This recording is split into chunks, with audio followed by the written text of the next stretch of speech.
It really did become a barrier and a line of separation from the community that we knew, and you can tell there was a difference. You know, we didn't go to places that we used to play. It made it difficult for us to, and that was for a period of a couple of years as they were building it. But and we moved. Actually, that's the time when when we moved away from the area.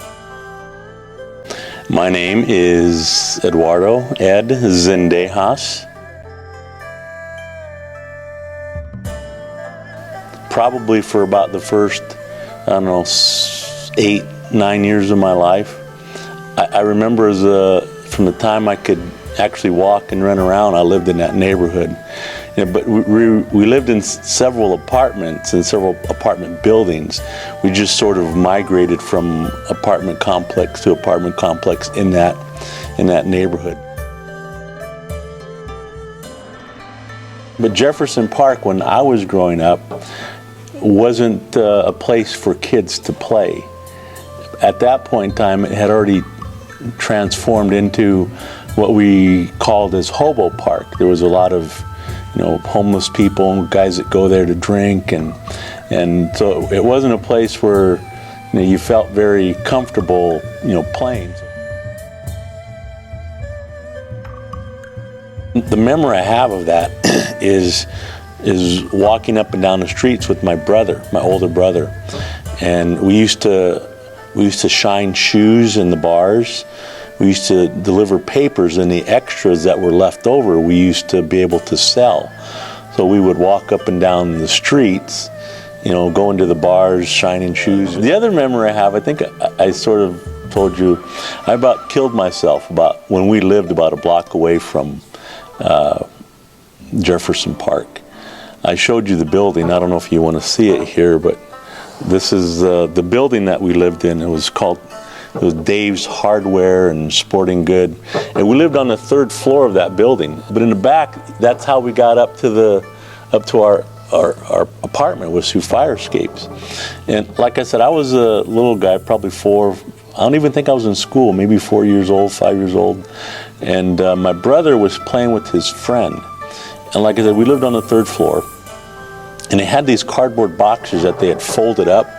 And they were standing off the edge of the 3rd floor, and they were throwing, this cardboard box off of the ledge there, and it would, the board was folded flat, and it sort of float down. And I'm sitting there, a little kid, saying, "What you guys doing?"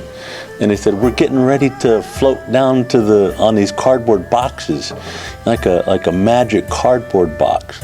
And I said, "Oh, that's cool." And then they went down to run and get the cardboard box, and something else got their attention, and they took off. And so I thought, I'm going to go down and get that cardboard box. I'm going to float off of, get on it. So I went and ran down there, got the cardboard box, and as you can tell, at the edge of these fire escapes, I put the cardboard box down, and I was sitting on it, and I was just about ready to slide myself off so I can float down to the bottom, and I feel this, "What in the heck are you doing?" My mom didn't say that. She said, "What are you doing?" I said, I'm going to get ready to float down. Who told you that you could fly?" My brother's name was Mario. "Mario said that we could." "He did what?" So she just, from the top of the 3rd floor, she just yelled out my brother's name, and I'm sure you could have heard it throughout, all the way probably to Jefferson Square. How did the construction of I-480 impact your living and working life?